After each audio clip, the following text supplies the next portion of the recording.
Muy buenas noches. Esta semana ha quedado visto para sentencia el juicio contra el único acusado en el llamado caso Romanones. Un asunto que puso en jaque a la Iglesia y que parecía convertirse en el mayor escándalo de pederastia eclesial en nuestro país.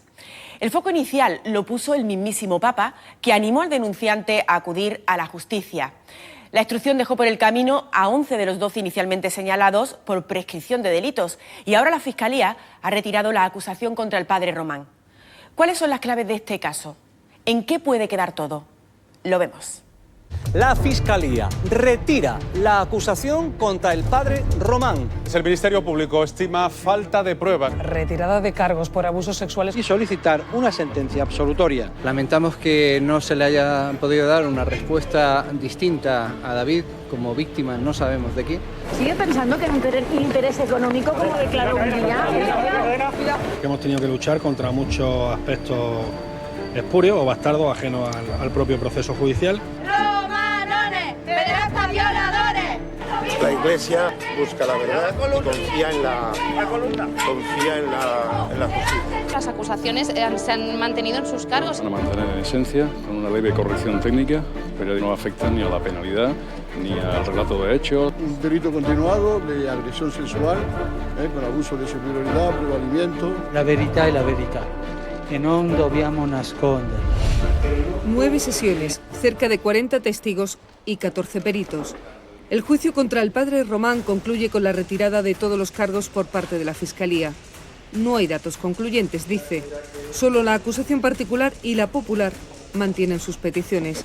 26 y 15 años de cárcel por abusos sexuales con el agravante de acceso carnal. Es el tribunal ahora quien tiene que decidir con la ley en la mano. ¿Pero acaso solo la ley puede dar respuesta a casos como este?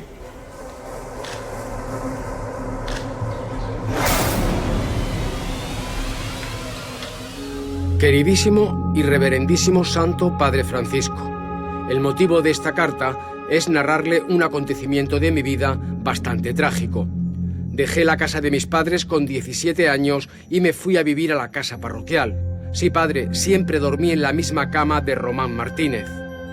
¿Quién sabe qué hubiera pasado si esta carta no la hubiera recibido el Papa y, sobre todo, si Francisco no hubiera llamado a David para pedirle perdón? Pero le llamó y le dijo que acudiera a la justicia. Aquello fue el principio de toda esta historia que ha sentado en el banquillo al padre Román, acusado de abusos sexuales continuados con acceso carnal a un menor. De lo que se trata es de la palabra de la víctima, de la supuesta víctima y de la palabra del supuesto abusador. Es una confrontación y ahí tiene muchísimo que ver la honestidad del testimonio de ambos. Él es Román Martínez, sacerdote. Hubo un tiempo que perteneció a los Focolares, un movimiento católico que promueve la unidad de los cristianos, pero decidió formar su propio grupo. En Granada le llamaron Los Romanes, una comunidad singular que lideraba sin discusión y de la que fuimos conociendo detalles por relatos como el de Ernesto, uno de los testigos en el caso que finalmente se alejó del grupo. Y salieron 3 personas a las cuales no conocía, completamente desnudas, del baño a la habitación, sin ninguna toalla, sin nada, que no me asusto, que no es cuestión de asustarse. Tenían rasgos claramente sectarios, ¿no? Utilizaban técnicas como la intensificación de emociones positivas y negativas. Le decía que si se desnudaba se integraría en el grupo, que si veía mal el desnudo, que era una cosa natural, no se iba a integrar en el grupo. Funcionaban como un clan, como lo que es un grupo con un líder, que es el padre Román, un grupo de sacerdotes y laicos que viven en común, que tienen propiedades en común, que hacen una vida en comunidad, sin ser comunidad. El propio arzobispo dice que es un grupo cerrado, hermético, que no se acomoda a las normas de la Iglesia, que ellos van por libre. La Iglesia ha defendido siempre todas las clases de comunión y de comunidad, siempre que sean sanas. No se halló ningún elemento que nos pudiera hacer pensar que estábamos ante una secta. Un poco hermético de relaciones, pero no existían los elementos propios de un control sectario sobre las víctimas. Y sobre todo, y lo dijimos en un dictamen, no entendíamos como una secta solo podía tener un solo adepto. Por lo tanto, no se tuvo en cuenta la petición que hizo Redune, una ONG que lucha contra las sectas, para que la acusación se dirigiera también en este sentido. La denuncia de David planteaba que podríamos estar ante el mayor caso de pederastia eclesial en nuestro país. Inicialmente fueron 12, 10 sacerdotes y 2 laicos los imputados por abusos sexuales, unas supuestas prácticas que al final no han sido investigadas judicialmente porque los delitos ya han prescrito y no podrán ser condenados. No pueden ser objeto de persecución.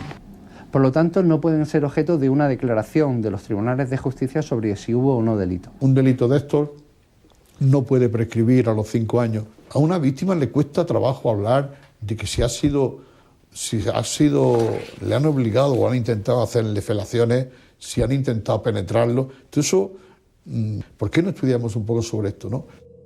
Las prácticas sexuales fueron frecuentes, englobando desde masajes que tenía que darle, pues necesitaba relajarse, hasta masturbaciones y los besos constantes en la boca.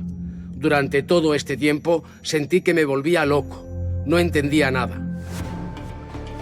Él es David, el denunciante, la víctima. Durante la instrucción se le conoció como Daniel para preservar su intimidad, pero el procedimiento ha acabado con el anonimato. Ha declarado en 3 ocasiones y en la vista tuvo que hacerlo delante del hombre que había sido su líder espiritual y presuntamente su verdugo. Su padre cuenta que no supieron de los supuestos abusos hasta la llamada del Papa, pero sabían que David había cambiado. El niño comenzó a tener problemas de taquicardias. La realidad era que el niño no era él. El niño siempre había sido un crío muy alegre. Comenzó a volverse más triste, más distante. No correspondía de aceptar normas de familia porque era el padre Román.